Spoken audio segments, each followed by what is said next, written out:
Hey everyone, it's Greymaniac story time once again, and we're going to go with that beautiful Lois Lane. Superman's girlfriend Lois Lane, issue number 30, a beautiful 12th centre with a lovely yellow background on the cover, featuring Superman's secret family. Mummy, Daddy's come home! Hello Superman, my darling husband. And here's Lois Lane watching this view screen.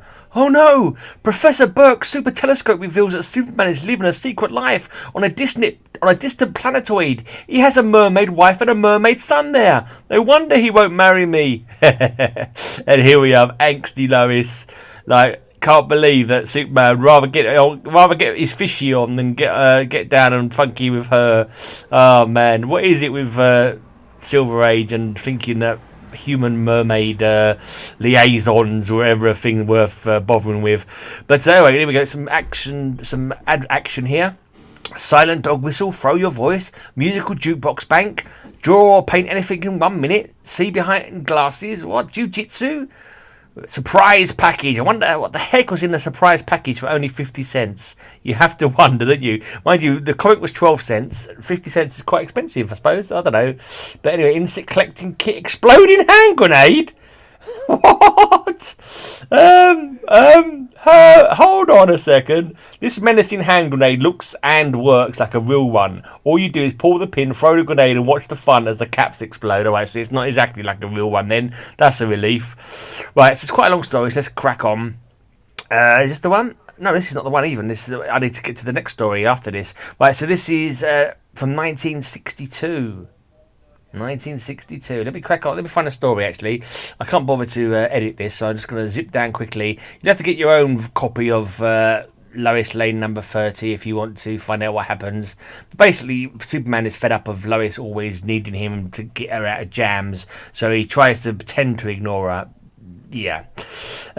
Watch for the 4th Superman annual, 80 pages featuring Superman's greatest adventures in time, space, and on alien worlds. Meet the fantastic Superman of Planet Z. See Lois Lane's romance with Future Man. See Rip Van Superman save the Earth in the 30th century. See an amazing meeting between Superman and Superboy. Meet the alien who conquered Superman. Watch how outlaws from Krypton battle Superman in space. Look, he becomes an alien's pet there, blimey. Awakes in the future, featuring Superman's most famous adventures in time, space, and on alien worlds. I got a feeling I've seen that advert already. I think I read that advert in a previous Greymaniac story time. But anyway, oh no, we've got Peter Porkchops now. I was thinking of turning this into a video.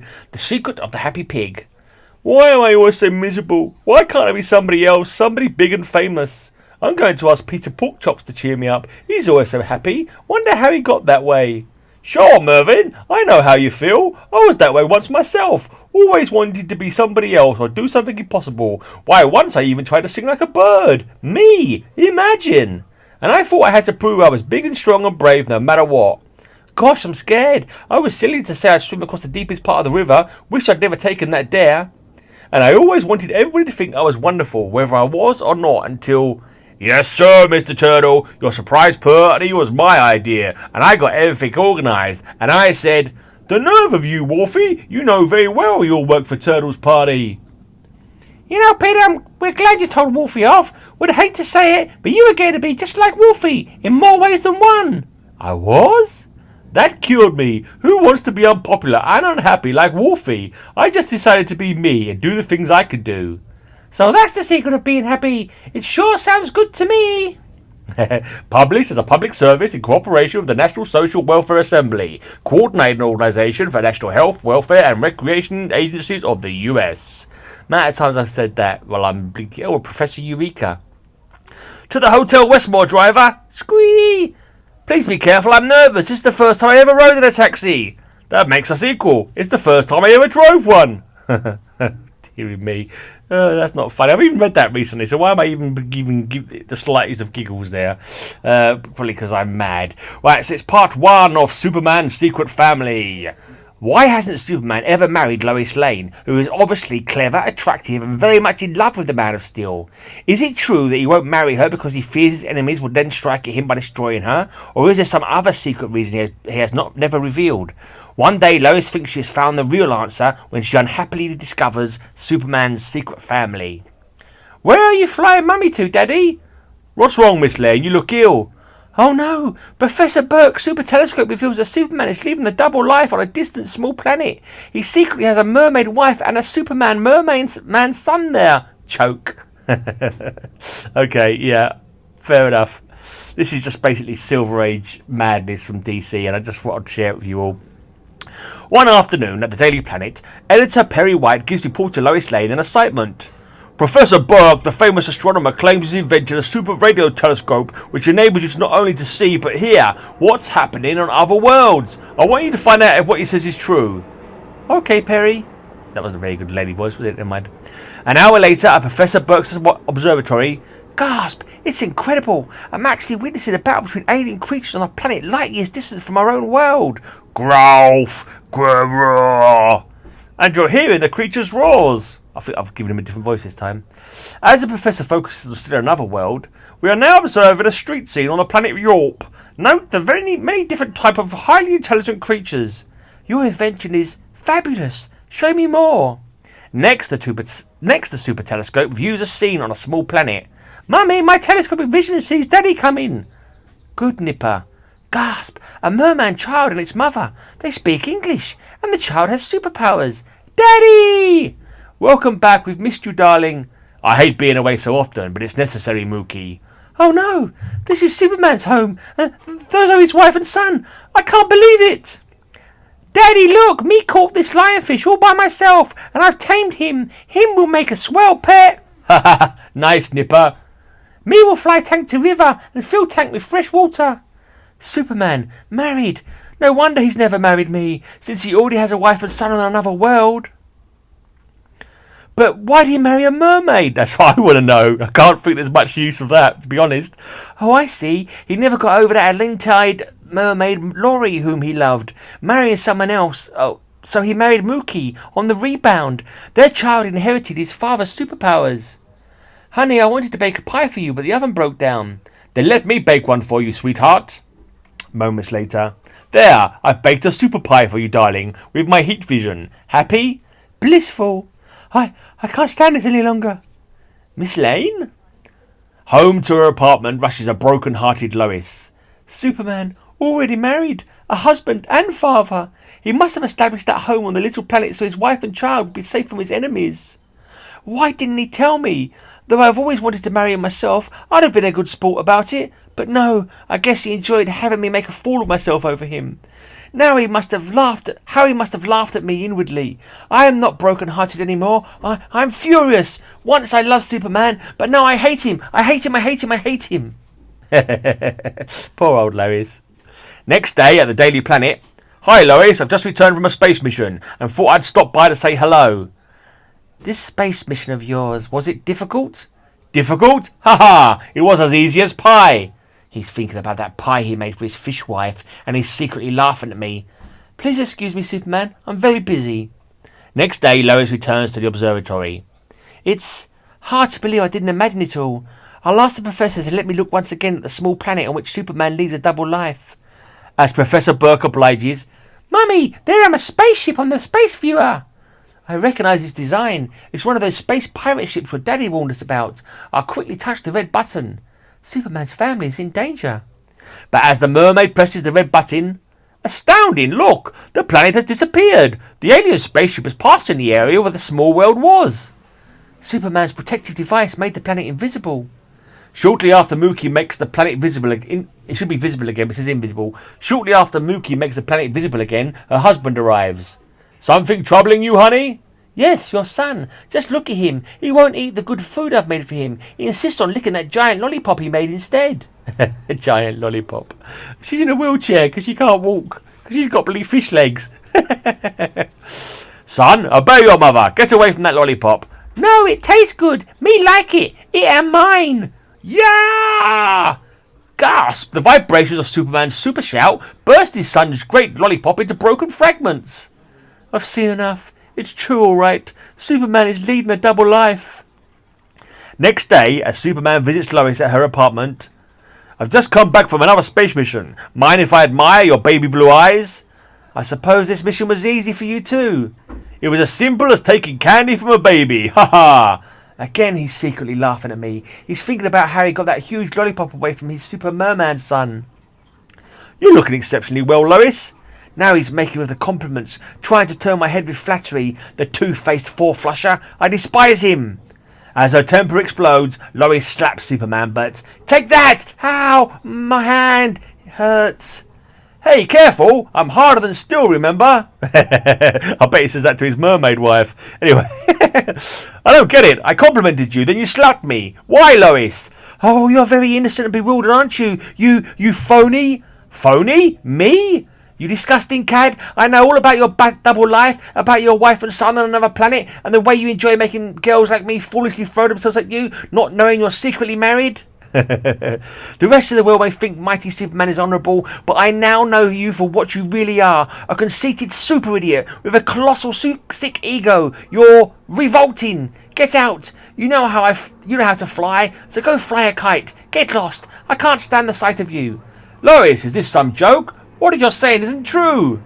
Liar! I saw you and your wife and your child on another world through Professor Burke's new super telescope. Will you please leave? Professor Burke, I'll be back. Swiftly, Superman flashes to the observatory. Then after he looks at the super telescope screen at a certain small planet, Superman, I can't talk to you now, Professor. I've got to see Lois again, right away. Moments later, oh, it's you. I didn't think you'd have the nerve to face me again. Stay out. No, I'm coming in. Lois, I'm going to take you to that distant small planet and clear myself. No, I won't go. Put me down. You beast, you super brute. I don't want to hear any more lies. Her voice has changed. Rapidly, the Man of Steel builds a plastic bubble equipped with oxygen tanks. Then after he places Lois in it, he can't really be going through this. What's his game? Through the universe streaks Superman with Lois until... The small planet where Superman lives his double life is directly ahead. Why is he taking me here when he's obviously guilty of what I accused him? Seconds later on the planet. Good gracious, we're alighting right before his wife and son. What can he prove now? Superman must be out of his mind. 1 instant afterward. Now we're getting at the truth, Lois. The truth? How brazen can you get? Tell her, am I your husband? No. Him not my daddy either. What's going on here? Are they all crazy? Has Superman super-hypnotized his own family into lying for some reason? Just then, into view streaks, I am the head of this family. Great Scott, I recognize you now, but I thought you no longer existed. You are Superman Robot X3. Correct, and my wife and son are robots too. See? Gasp! How can this be possible? Yes, how did this amazing family of robots come into existence on this far distant planet? See the next chapter in this issue for the incredible answer. So there you go, Lois. He wasn't making time with a mermaid lady. One of his robot doubles was. that leads to a whole heap of possibilities. Well, he could have Lana and Lois, and one of them could have, one could be a robot, whatever. Let's not go there. Some nice adverts here for some other comic books. I'll let you just look at those and read them out yourself because I can't. I'm saving my breath for the second chapter. All these different voices, man. Oh, look, Varsity Vic. Bill Baker for president. Vic, this fellow Bill has signs up all over the town. You'll never beat him if you don't put on a campaign. And look, vote for Bill Baker. I know, Herbie, but all that costs money, and I just don't have any. Well, think of something. So long, Gloom. Idea. What an idea! There, that should do it. School bulletin board. Monster parade for our candidate Varsity Vic Saturday. Did you see that sign on the... Oh, it's a woman. Did you see that sign on the bulletin board? A parade. That'll cost a fortune. And... Hooray, Vic! So basically he just joined the back of a blinking circus parade. The cheeky little scamp. Letters to Lois. Dear Editor, although I am a great fan of Lois Lane's, I disagree with you for not having Superman teach you a lesson for her many impetuous tricks by giving her a spanking. You often state that Superman is a gentleman and would not hurt Lois. Well, my father is every inch a gentleman, and he has spanked me several times, but for being far less mischievous than Lois is. Even if Superman were to use all his ingenuity to punish Lois, it can never be as effective as a good sound spanking. Her problem of sitting down after the punishment can be solved with the use of a soft pillow under her. Please do not refuse my request, for I know many readers like myself would like to see the Man of Steel turn Lois over on his knee and give her the good old-fashioned spanking she deserves. Whew, blimey, I think I went in a bit of a lie down after reading that one. Lorraine Latura. Bronx, New York. She must have grown up kinky, I'm guessing. Your request that Lois Lane receive corporal punishment comes a bit too late. Lois was the victim of a super spanking in the story 3 Nights in the Fortress of Solitude, which appeared in Lois Lane number 14. It was administered by one of Superman's robots. So Superman's robots did the spanking in that relationship then. Let's not make any more jokes. I'll leave you guys to put your own jokes in there. I didn't even know that one about spanking was in there. That is a bonus bit of I don't know, content there for the channel. Oh dear. Right, let's get to the second part of this. I've got my dinner soon, so I need to crack on. Right, part 2. Far off in space, on a remote small planet, Lois Lane finds herself face to face with a baffling enigma. Is it true that a Superman robot has been living here with his robot family? Or is this all a fantastic lie staged by Superman to cover up his double life? Read on and learn the astounding answer yourself about the robot paradise. You must believe me, Lois. The married Superman you saw through that super telescope isn't me. It's this Superman robot who was destroyed years ago. Destroyed her? Then what's he doing here with a robot family? Answer me that, Superman. Robots don't have children. Robots don't have sex either, but there you go, whatever. Startled, Lois protests. Superman, I don't believe a word of this. A Superman robot complete with robot family on a distant world, and you knew nothing about it now? Really? I read that badly, but there you go. Lois, I've wrongly believed that Superman Robot X3 perished long ago. Let me explain. Go ahead. I won't be easy to convince. Robot X3 is one of the 4 original atom-powered Superman robots I built years ago. Let's go, robots! I'm going to give you some important secret training away from prying eyes. Soon, on an uninhabited planet, all of you possess superpowers just as great as mine. However, you have one added advantage. You aren't vulnerable to green kryptonite, the one substance that can kill me. Substituting a green boulder for a kryptonite meteor, I taught them lesson 1. Ah, no! That's right, Robot X2. Make believe this is green kryptonite. Pretend great weakness and agony. Very good. At times, I want you to put on an act like this, so crooks will mistakenly think I'm helpless. Then, while you play dead, I'll secretly trail them and catch them red-handed with stolen loot. You must have done that about 1,000,000 times in the comics in this period, I think. Next, when one of my robots disguised himself as a policeman. No, slower, Robot X3. You're running too fast. Friction with the air is burning off your policeman disguise. If you did this publicly, people would know you aren't a human. There's one lesson I taught the robots I can't tell Lois about. They're not human though, they're Kryptonian. Silently, Superman recalls, remember, when switching from the identity of Clark Kent to Superman, you must always do it unobserved, behind bushes like this, or in an empty alley or storeroom. I also instructed my robots how to answer an SOS from Jimmy Olsen's signal watch. Robots, this watch is an exact duplicate of the one I've given to my pal Jimmy Olsen. Whenever he presses this button, it emanates a supersonic signal that only our ears can detect. Beware of false signals from criminals. Z. Next, I built a great high-power electricity station and demonstrated another vital lesson. Zzz. Error! You flew too close to the high-tension wires, Robot X1. Avoid electrical equipment such as superpowered dynamos or electromagnets. They can short-circuit the metal motors that control your bodies. In a real emergency, I might not be there to rescue you like this. Of course, I taught them much more. When the red flag shows on your palm, that's your signal to stay out of view, because another Superman robot is on duty nearby. We must never let anyone see more than one Superman in action at the same time, although no one must be a robot. Why not just have some kind of detecting thing in there so they can detect proximity, rather than the little flap open in the palm of their hand to show a red flag? Right. I even introduced the robots to my super dog Crypto. Easy, Crypto, these aren't imposters, they're my official robots. You must always greet them warmly and obey their commands as you do mine. Your super scent will enable you to recognise them next time you meet. Woof, woof. Gotta take a swig of beer.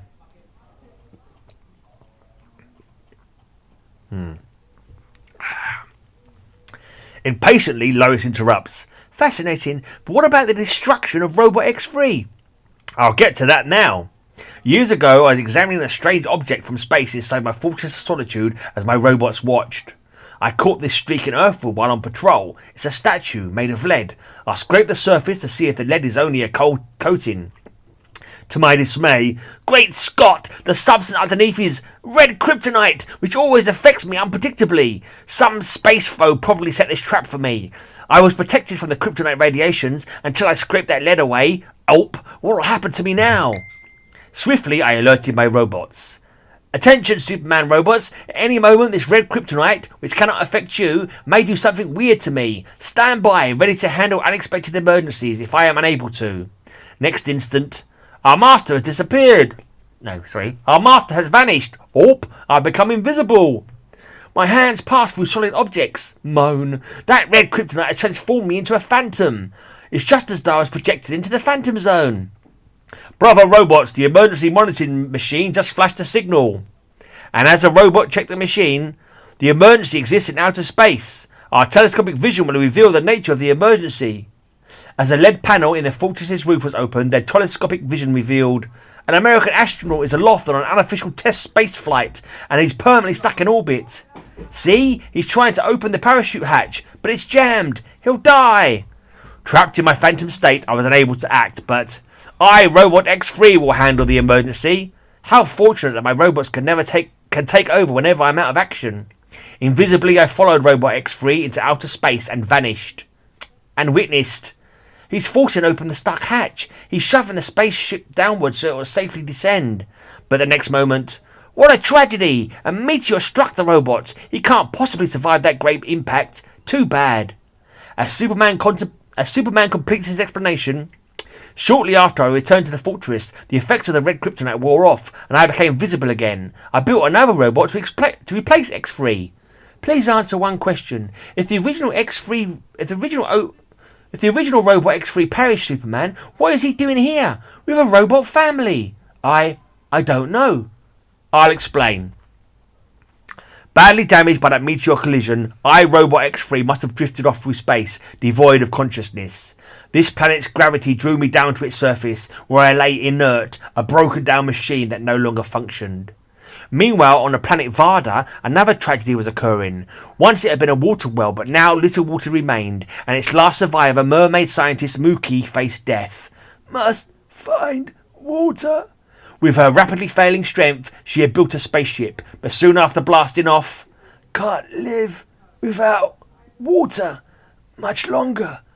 Must land on that small planet.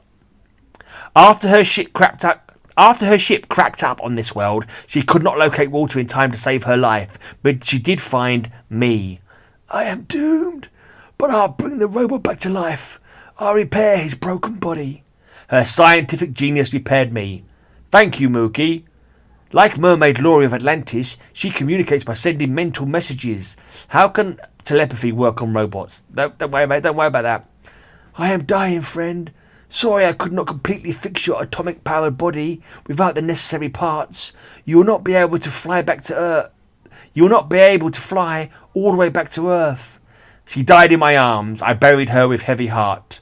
I will always be grateful to Mookie, but now I'm alone on this world, far from my master Superman. Alone.